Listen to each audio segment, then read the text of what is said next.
So I think I found a problem why it's misfiring. I think it's a coil pack.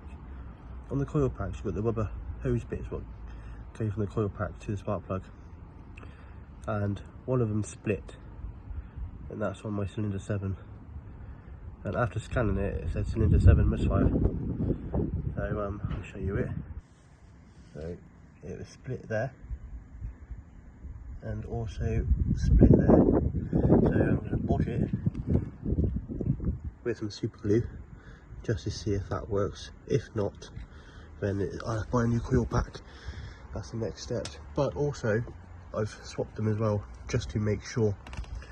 So that one was in there and this one was in there. So let's just see if this will work, if it will seal the split. If the split's still there, then I don't think it's gonna help.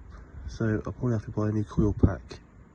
If this split's still there, if it's still misfiring, I'll buy a new coil pack to see what that does and keep you updated. I highly recommend you don't put your bolts here, because one of those bolts for the coil packs went down that hole, but I luckily found it, took them off, and there it is. I'll just plug it all back together, just temporarily, try and put any mounts on. I think just going to see if when I glued that split together, see if that's sorted it. If it hasn't, then the fault code should be on this cylinder now, cylinder 6. So, well, cylinder 6 or cylinder 5 now, I can't remember which one was a split one which I fixed. But anyway, it should be one of these rather than on number 7 if the coil pack's fucked. Got some good news, there's no more misfire. It's a strange one, but yeah, it's running sweet, touch wood. We've got no engine light on, no misfire, and I can only think it's because what I've done to the rubber bung on the coil pack. You see in the clip that I super glued it with some Gorilla Glue because I had 2 little cracks in the rubber hose on the coil pack. So I thought maybe that's shortened out on the cylinder head in the spark plug well. So anyhow, glued it together, put it all back together. I also swapped the coil packs around, hoping that if it didn't work, the fault code would be on the other cylinder. But anyhow, so yeah, done all that, and then when I started it all back up, I still had the engine light on. It's on Carly, it still said cylinder misfire, but Carly didn't tell me what cylinder it was on. It just wouldn't delete the code. It wouldn't turn off the engine light. I don't know why Carly didn't do that, because Carly it's supposed to be really good for BMW, Audi, VW. You can do a lot of coding on it, but for Mercedes it's not that good, to be honest. If I was going to rate it, you can read codes, but it doesn't tell you exactly what it is. But anyhow, so I bought this off a mate, cheap little Blue Point OBD scanner. This told me it was a misfire on cylinder 7. So when I swapped the coil packs around, I was hoping this would tell me it's a misfire on cylinder 5 because I swapped the coil packs around. And the hose which I repaired would have been cylinder 7 to cylinder 5. So anyway, delete the codes with this.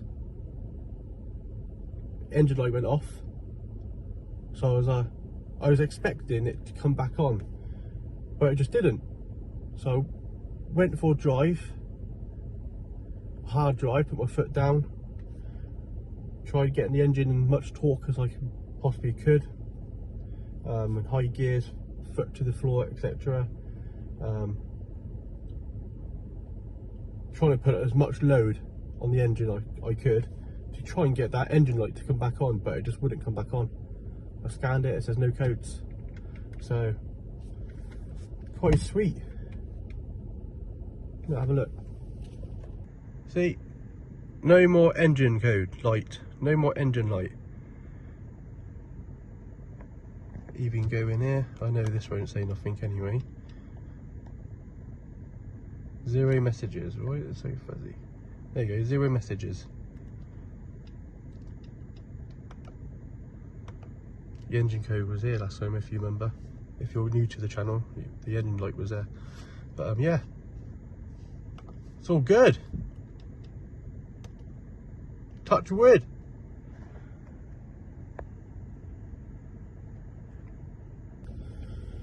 So I do have plans to take this to stage 3. But I don't know what turbos to go for. There's so much choice out there, but the cheapest option is Litco, the little turbo company. Not sure if you know of them, but it's a company called Litco. They do turbos, hybrid turbos, all that lot. I just found them on Instagram. They're the cheapest option. It's an exchange, so I take off my units, turbo, send them to them, they do their work, make them bigger, they send them back, port them on, blah blah blah. That's the cheapest option. There is another company called TTE. They're really well known. You can get the biggest ones they do, which is the TTE 1300s. They come around, how much were they? Just under 4,000 I think they were, for an exchange. So take mine again, so take mine off, send them to them, they do their work, send me the bigger ones. That costs 4,000 or just under 4,000. And then you got pure turbos, I think they're pure 1000s, so I think that they must be smaller than the 1300s because of the number, I'm guessing. But they're even more money. Then you got West Tech, Wise Tech, however you pronounce it. They're just stupid money. But then there's other ones called PTG. They do PTG 1000s.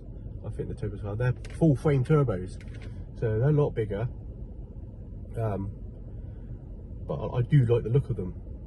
They just look so beefy. Like the compressor housing, it just looks a lot bigger. They do look smart, and they come with all the nice fittings. They don't do an exchange service, so you buy the turbos as they are, the whole kit with all the fittings and stuff. Because obviously if they're full frame turbos, they probably have different fittings, I'm guessing.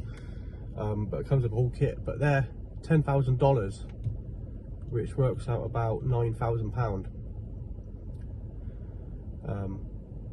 And that's not including duty, tax and custom fees and all that lot. So you're probably add on another £2,000 on top of that if it's 10,000. So probably about 1,200 quid for them. So I would love to get them, but I don't think I can spend that much money on turbos when I can just get the TTE 1300s for a quarter of the price. I know it's still my turbos, but so not sure what to do about that yet, but the plan is to get bigger turbos and a low pressure fuel pump and some blow off valves and possibly the Zach Motorsport intake, carbon fibre intakes, cold feed induction kit, pretty much. That's what I'd like to do. And then the next step would be the high pressure fuel pump. I think the high pressure fuel pump costs just as much as the bloody turbos. Yeah, so yeah, I do have plans. I want to take it to a minimum of 1,000 horsepower. So subscribe to this channel and watch this E63 transform. Don't forget to press the like. Cheers.